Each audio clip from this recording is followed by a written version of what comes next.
Baik, bismillahirrahmanirrahim. Assalamualaikum warahmatullahi wabarakatuh. Ya, baik anak-anakku sekalian, bagaimana kabarnya? Sehat? Ya. Baik, sebelum kita masuk ke pelajaran pada hari ini, Pak Guru minta kita ulangi kembali pelajaran yang sudah lewat. Ya, Pak Guru ingin lihat ya bagaimana pelajaran yang sudah lewat, masih diingat atau tidak? Ya, baik. Pak Guru ulangi kembali. Pada pertemuan yang sudah lewat kita sudah membahas tentang masalah sholat ya. Tentang masalah sholat.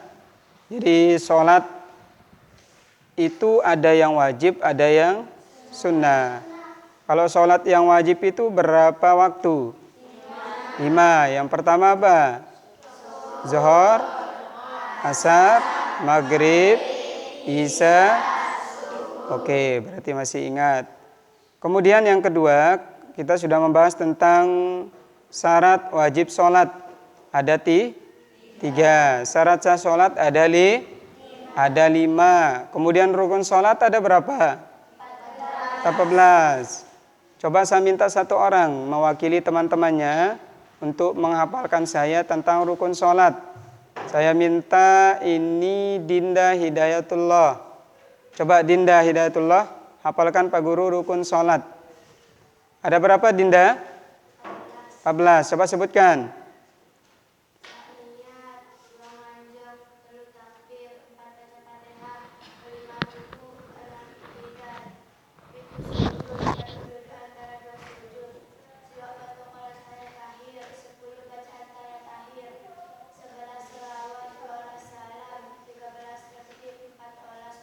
Baik, iya bagus ya. Nah sekarang ya cukup ya untuk materi yang sudah lewat.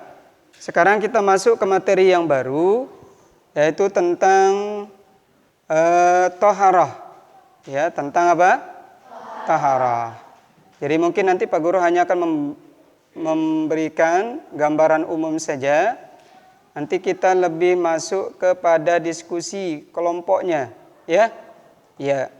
Baik, jadi Pak Guru hanya akan memberikan garis besarnya saja tentang toharah itu apa. Nanti bagian-bagian toharahnya kita akan diskusikan dengan kelompok masing-masing. Kemarin Pak Guru sudah bagikan 5 kelompok ya. Ya, jadi nanti kita minta kelompok 1 untuk maju ke depan persentase tugas yang Pak Guru berikan kemarin. Kelompok 1 tugasnya kemarin apa? Ya, itu tentang najis dan hadas dan cara menyucikannya. Baik. Pak Guru akan jelaskan tentang pengertian toharah. Ya, tapi sebelum kita masuk ke materi, mari anak-anakku sekalian kita buka dengan doa dulu ya supaya pembahasan kita atau pertemuan kita pada hari ini mendapatkan berkah. Saya minta ketua kelas untuk memimpin doa ya. Silakan ketua kelasnya Nopianti untuk memimpin doa ya.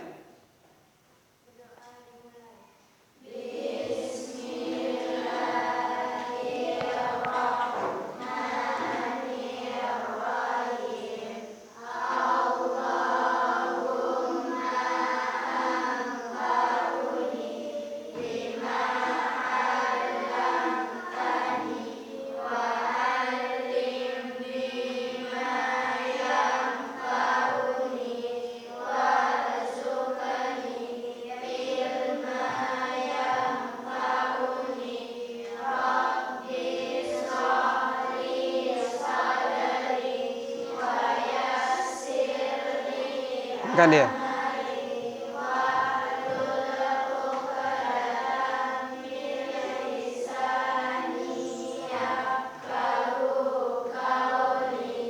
Baik, ya berdoanya sudah selesai. Ya, sebelum kita masuk, Pak Guru absensi dulu ya. Ada yang nggak hadir ya? Yang di belakang itu siapa punya bangku? Ya, Pak Guru absen dulu ya. Nopianti ada? Hadir. Kemudian Witri ada? Dina Salidina. Ya, Puspita Salmiah. Melinda. Ya. Anggi Rahayu. Ayu Pangestu. Ada. Mulyana. Izzat. Aziza. Nopa Arianti. Pamika Sari. Dinda Hidayatullah. Ya. Kemudian Rita. Dira. Habibur Rahman. Ya. Manda. Dindi Hidayatullah. Deti Aulia. Julita Sundusia. Aden bagus pilihannya. Ya. Kemudian Dodi Haryadi. Sopyan Hadi. Habibur Rahman. Oke. Sahrudin. Alpa tidak masuk. Baik. Ya, berarti hanya satu orang yang tidak masuk ya. Baik, sekarang kita lanjutkan. Pak Guru akan sampaikan, uraikan tentang garis besarnya saja. Nanti kita lebih masuk kepada diskusi kelompoknya. Jadi, pengertian taharah. Sekarang kita masuk ke pengertian taharah. Jadi taharah itu, anak sekalian, berasal dari bahasa Arab yang berarti bersih atau suci. Jadi taharah itu artinya bersih atau suci. Coba di paling belakang, apa arti taharah? Bersih atau semua? Apa arti taharah? Bersih atau suci. Itu kalau menurut bahasa. Sedangkan menurut istilah, taharah itu artinya kegiatan bersuci dari dan hadas sehingga memperbolehkan kita untuk melakukan ibadah. Itu pengertian taharah menurut istilah. Kemudian yang kedua dalil daripada taharah. Di dalam Al-Qur'an surat Al-Muddatsir ayat 4 sampai 5 Allah menjelaskan tentang dalil daripada taharah. Wasiyabaka fata warrujza. Ya, coba diulangi. Wasiyabaka warrujza. Baik. Artinya dan pakaianmu bersihkanlah dan tinggalkanlah perbuatan yang tidak baik. Kemudian dalil yang kedua yaitu tentang firman Allah Quran surat Al-Baqarah ayat 222. Nanti kalau ada yang nanya mana dalil tentang taharah, jawab dia. Innallaha yuhibbut tawwabina wa yuhibbul mutatahhirin. Bagus. Sesungguhnya Allah menyukai orang yang bertaubat dan menyukai orang yang mensucikan dirinya. Nah, baik, itu dalil daripada taharah. Yang kedua garis besarnya, taharah itu berkaitan dengan cabang daripada taharah itu adalah najis dan hadas. Apa? Najis dan hadas. Nanti bagian-bagiannya akan kita bahas dalam kelompok. Kemudian yang ketiga, yang berkaitan dengan taharah ini adalah alat-alat bersuci dan macam-macam air. Mudah-mudahan nanti kita bisa menyelesaikannya di kelompok kedua. Kemudian selanjutnya, yang berkaitan dengan taharah ini adalah yang ketiga, tata cara bersuci. Nah, itu saja kayaknya ya. Nah, sekarang Pak Guru minta masing-masing kelompok untuk mengerjakan tugas kelompoknya. Saya kasih waktu 5 menit ya untuk menyiapkan diri. Kita akan diskusi pada hari ini. Pak Guru minta kelompok 1 dulu. Ayo. Udah siap kelompok 1? Udah. Kalau sudah siap kita maju ke depan. Ya, silakan kelompok 1 maju ke depan untuk presentase tugas yang sudah Pak Guru bagikan pada minggu yang sudah lewat. Silakan.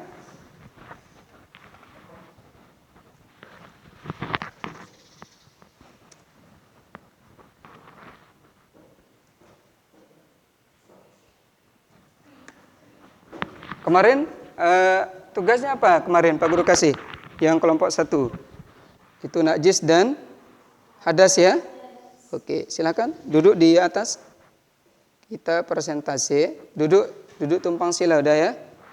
Ya, silakan, siapa yang mau presentasi? Perkenalkan namanya.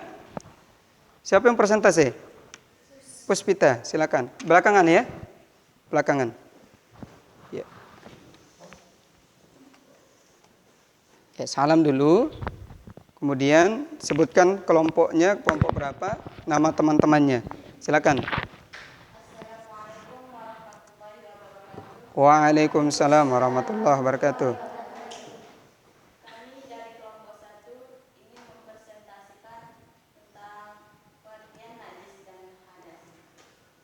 Sebelum mulai, diperkenalkan dulu kelompoknya ya. Kelompok 1, namanya ya. Ketua kelompoknya siapa dulu? Ya, Puspita. Nama saya Puspita, saya ketua kelompok 1 bilang.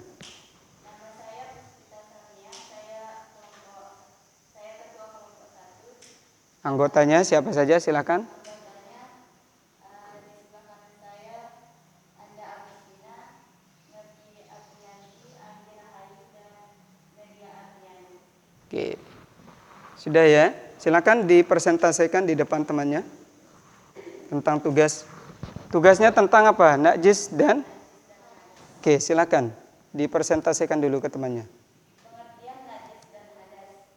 Najis berasal dari bahasa Arab yang artinya kotoran, dan menurut istilah adalah suatu benda yang kotor yang mengubahnya menjadi ibadah Ya. Terus? Kata hadas berasal dari bahasa Arab yang artinya suatu peristiwa, sesuatu yang terjadi, sesuatu yang tidak berlaku.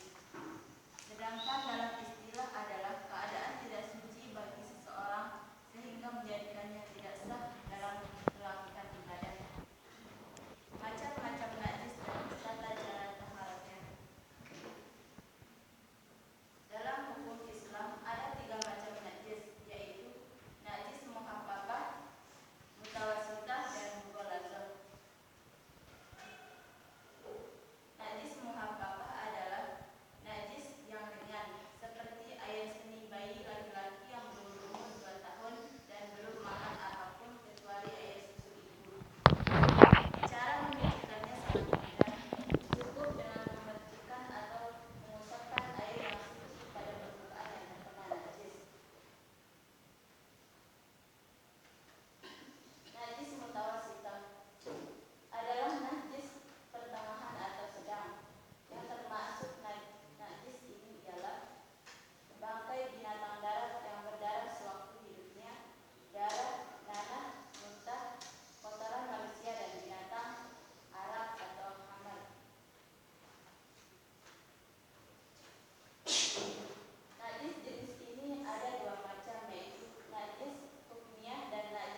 Oke, sudah. Itu sudah cukup ya.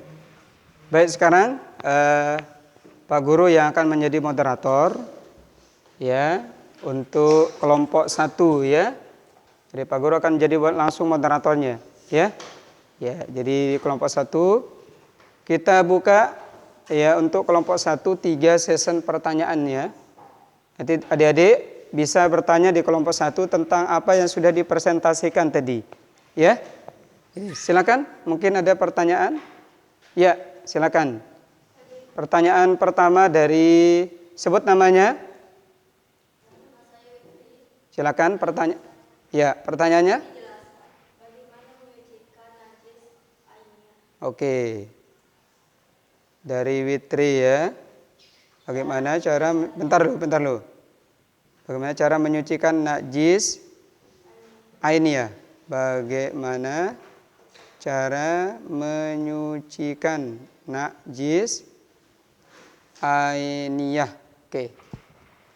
Mungkin kita buka tinggal 2 lagi biar sekali-kali dijawab oleh kelompok 1. Ada lagi yang bertanya? Silakan. Kita minta paling belakang dulu. Namanya sebut dulu. Siapa namanya? Ya, namanya. Nama saya bilang. Oke, pertanyaannya. Bagaimana cara mensucikan najis mukminah? Mohon penjelasannya. Hukmiyah ya, bukan mukminah. Tidak ada najis mukminah. Ya, baik. Hukmiyah. Iya. Najis hukmiyah. Oke, tinggal satu lagi untuk sesi kedua, sesi pertama. Ya. Deti Aulia. Nama saya Deti Aulia, saya ingin bertanya, mohon dijelaskan contoh najis mutawasitah. Baik. Ya, jelaskan contoh najis mutawasitah ya. Mutawasitah. Baik. Kelompok 1 ada 3 pertanyaan untuk sesi pertama. Ya, jadi pertanyaan pertama mohon dijawab dari Witri ya. Atas nama Witri, pertanyaannya bagaimana cara menyucikan najis ainiyah? Mohon dijawab. Silakan kelompok 1. Bagaimana cara menyucikan najis ainiyah? Silakan, mungkin ketua kelompok atau teman yang lain bisa menjawab. Cara menyucikannya adalah menghilangkan najis ainiyahnya dengan cara membuang dan menggosoknya sampai bersih dan diyakini sudah hilang zat, rasa, warna, dan baunya dan menggunakan air yang suci. Baik. Bagaimana Witri, bisa dipahami? Oke, bagus. Untuk pertanyaan kedua, bagaimana cara menyucikan najis hukmiyah? Ini pertanyaan dari temannya Rita. Mungkin bisa dijawab lagi atau teman yang lain jawab sebelahnya, silakan, jangan ketua kelompok saja. Ya. Ya, biar tidak pasif ya. Ya, biar aktif semua. Silakan.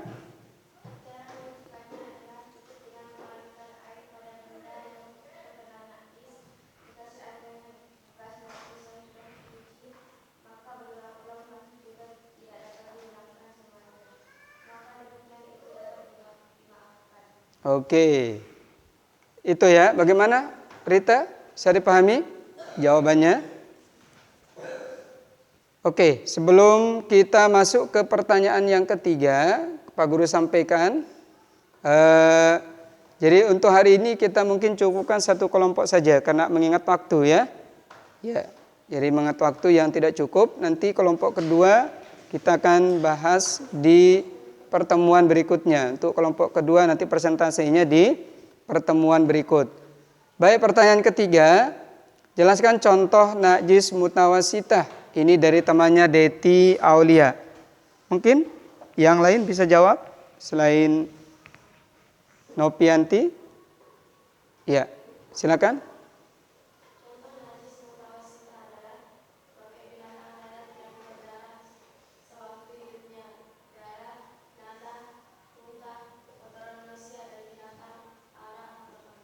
Iya. Bagaimana Deti? Itu contoh najis mutawasitah ya. Baik.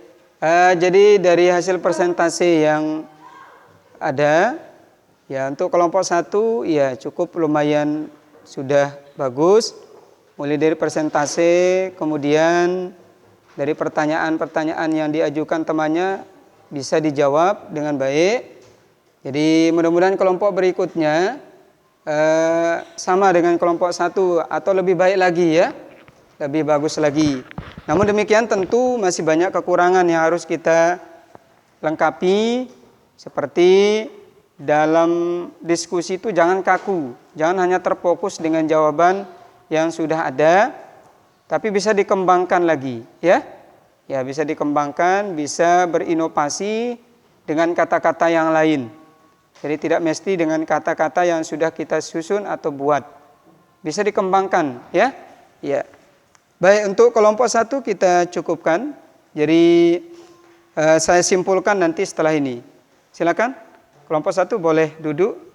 Bawa laptopnya ya. Iya. Kita berikan H+ dulu untuk kelompok 1 yang sudah presentasi pada hari ini. Di bawah saja ke sana.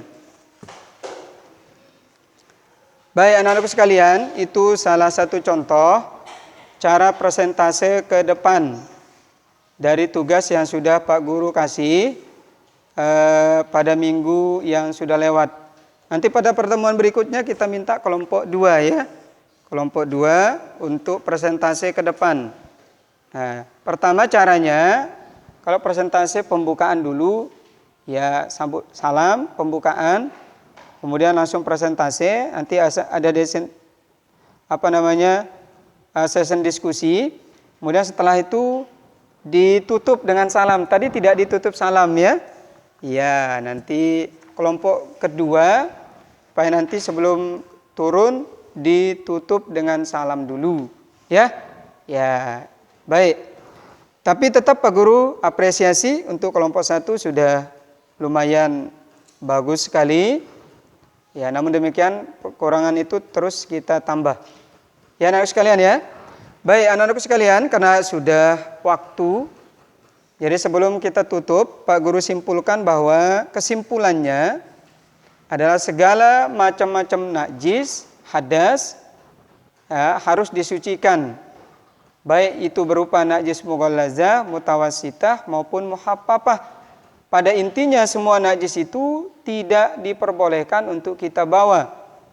Ya, makanya untuk boleh kita mengerjakan ibadah, maka intinya tidak boleh ada najis yang ada baik pada pakaian, tempat maupun pada badan kita.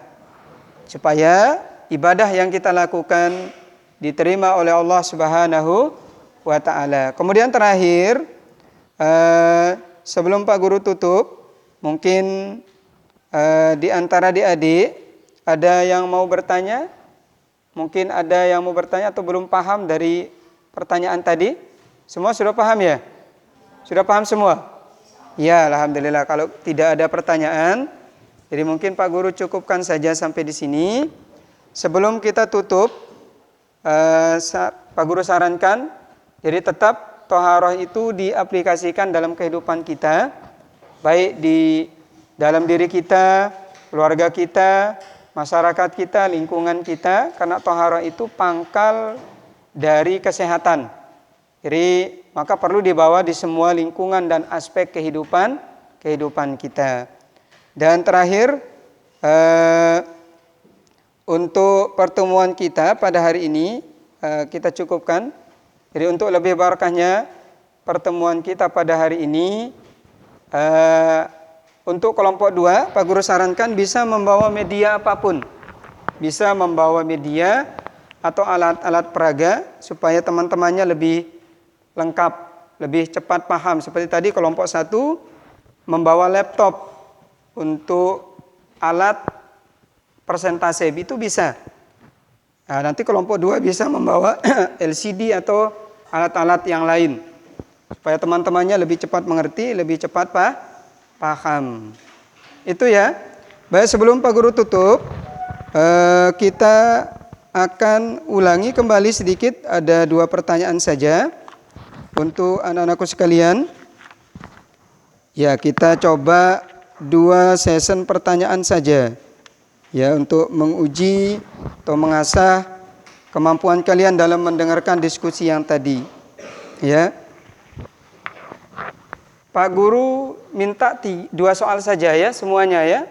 Ya, soal pertama untuk mengevaluasi kajian yang sudah disampaikan oleh teman-teman kalian. Soal pertama adalah didengarkan saja ya. Ini soal ABC.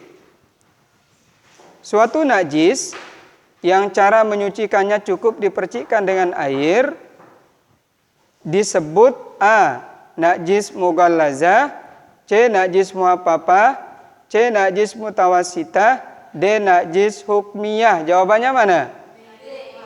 Jawabannya B. Najis muhaffafah. Ya, betul. Soal yang kedua. Ya, soal yang kedua. Suatu najis yang cara menyucikannya cukup dipercikkan dengan air. Sudah ya. Air yang suci akan tetapi tidak dapat untuk menyucikan. Berikut adalah, perhatikan soalnya, air yang suci akan tetapi tidak dapat untuk menyucikan. Ya, itu disebut dengan air apa? A. Mutanajis, B. Tahir mutakhir atau mustakmal, B. Makruh, D. Tahir gairu mutakhir. Kira-kira jawabannya apa? Jawabannya apa? Coba yang jawab A siapa? Yang jawab angkat tangannya. Yang jawab angkat tangan, enggak apa-apa. Berapa orang jawaban A? Berapa? Ada yang jawab A. Yang jawab B siapa?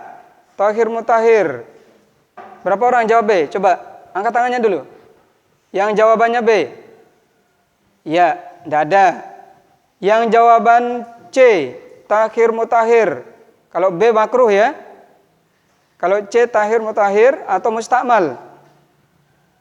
Yang D, silakan angkat tangan yang jawabannya D. Iya, berapa? 1, 2, 3, 4, 5, 6, 7, 8, 9, 10, 11, 12, 13. Jadi untuk jawaban nomor 2 itu jawabannya adalah D. Betul ya. Tahir gairu mutahhir. Ya, kita kasih aplaus untuk yang menjawab D. Ya. Baik, cukup ya anak-anak sekalian. Sudah cukup lumayan jawaban kalian. Berarti tadi penyimaannya sangat baik hingga bisa menjawab pertanyaan tadi. Nah, untuk lebih berkahnya pertemuan kita pada hari ini, Pak Guru tutup dengan doa majelis ya, dengan sama-sama melafazkan hadanallahu wa iyyakum ila sabilil manan wallahul muwaffiq ila aqwamit thariq. Assalamualaikum warahmatullahi wabarakatuh.